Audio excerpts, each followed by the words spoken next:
Well, hi, everyone. I wanted to take a moment to share a few thoughts with you that have been in my head and my heart as I've journeyed this Holy Week towards Easter. And I wanted to go back to where it all began, to that garden with the first humans, where they were before a tree that was very different to that tree that we uh, see and focus on so much at Easter, that tree in Golgotha. And we find these first people, Adam and Eve, who I think must have been some of the worst deal makers in history, um, with very little more than a defective market report uh, from an unreliable snake. They trade the whole of the Garden of Eden with its vast supply of food for a single piece of fruit.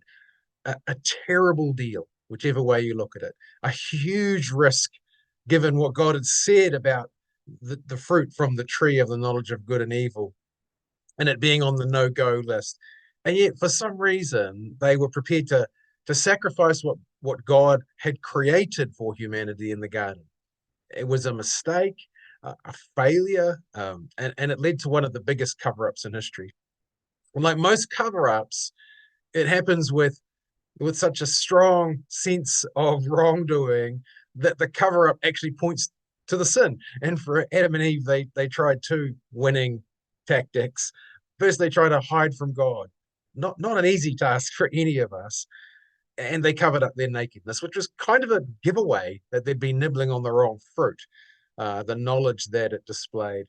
And then their choice of cover up was foliage. They just grabbed whatever they immediately had to hand, a temporary quick fix solution to their shame, to their failure, the kind of clothing that would rip and rot and which would always point to their shame. And their excuses are no better.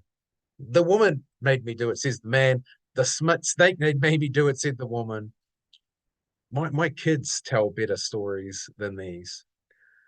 But it's true, I think, for me and maybe for you as well, that our instinct when we're faced with these kinds of failure, these kinds of shame in our lives, past and present, the sense of being defective, of being inadequate, it's to cover our failure. That's our instinct to atone, I guess, in some way, to make it right, uh, and in the process, not. I think you and I are no less tempted by the lure of the cover up. We continue to offer insufficient sacrifices for our failure. Our families get sacrificed as we work ourselves towards significance. Our talents buy us success or are sacrificed for others' advancement. Our dreams get sacrificed for a more brutal reality. Our health sacrificed often on the altar of quick fix addictions uh, that in themselves are covering up a deep sense of failure. These I think all have the capacity to be insufficient sacrifices for our failure, insufficient atonements.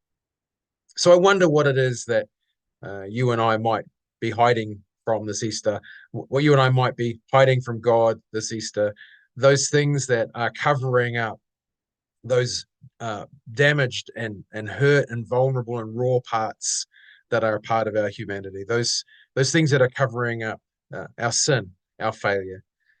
And this Easter, might we have the courage to not run from God when He comes looking for us, to not flinch from His question, "What is it that you have done?"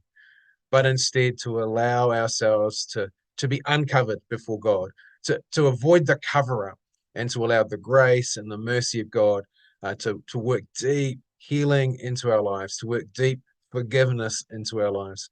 I pray that this Easter might be that kind of event for us, that kind of moment for us, that kind of worship for us, and that we might draw others into it, that we might not hold this thing close to ourselves, but that we might allow God's grace and His mercy to be fully available to those that we love, our family, our friends, our workmates.